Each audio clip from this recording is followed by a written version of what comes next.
lunch ng aking alaga at lunch ko naman. Hello guys! Welcome to my vlog, Marites ng Hong Kong.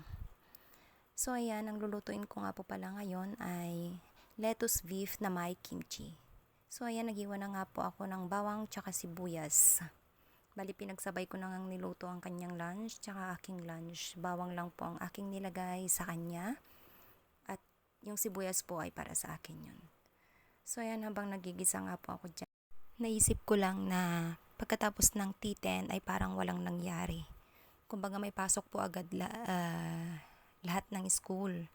Yung mga K2 lang ata yung wala, pero sa ibang part lang po ng lugar. Pero dito po kasi meron, kasi nakita ko kanina na may mga batang pumapasok.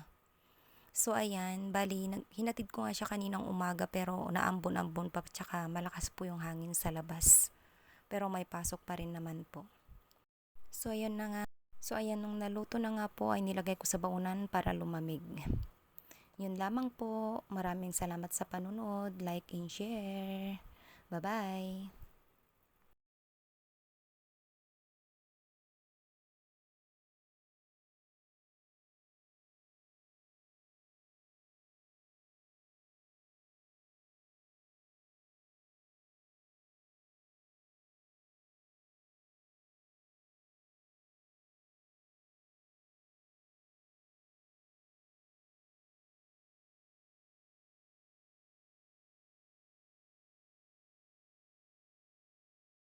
Una ko nga lang siyang iluto na mga 1 minuto nga lang bago natin ilagay yung beef.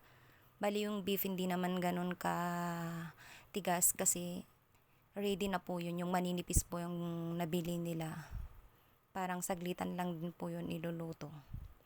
Yan, bali nilagyan ko na nga rin dyan ng mga pampalasa like light sauce, dark sauce, ganun, and a little bit sugar. Ganun lang po yung aking ginagawa.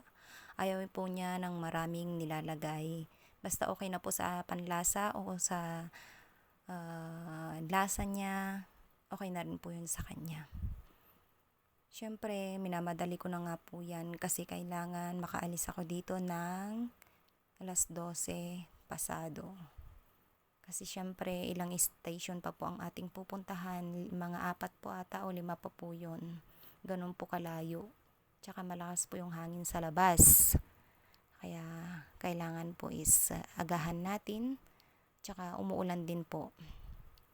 So yun lang guys. Gusto ko lang i-share sa inyo ang aking pinaggagawa araw-araw. Yun na nga, nilagay ko na yung dahon ng lettuce. So, pagkatapos ng ilang minuto ulit, pag naluto na yan, okay na. Pwede nang hunguin o patayin. Saka po natin yan set aside. Antayin lang po natin lumamig bago ko ilagay sa kanyang baunan. Yan lang guys. And syempre, thank you for watching. Like and share po. Salamat.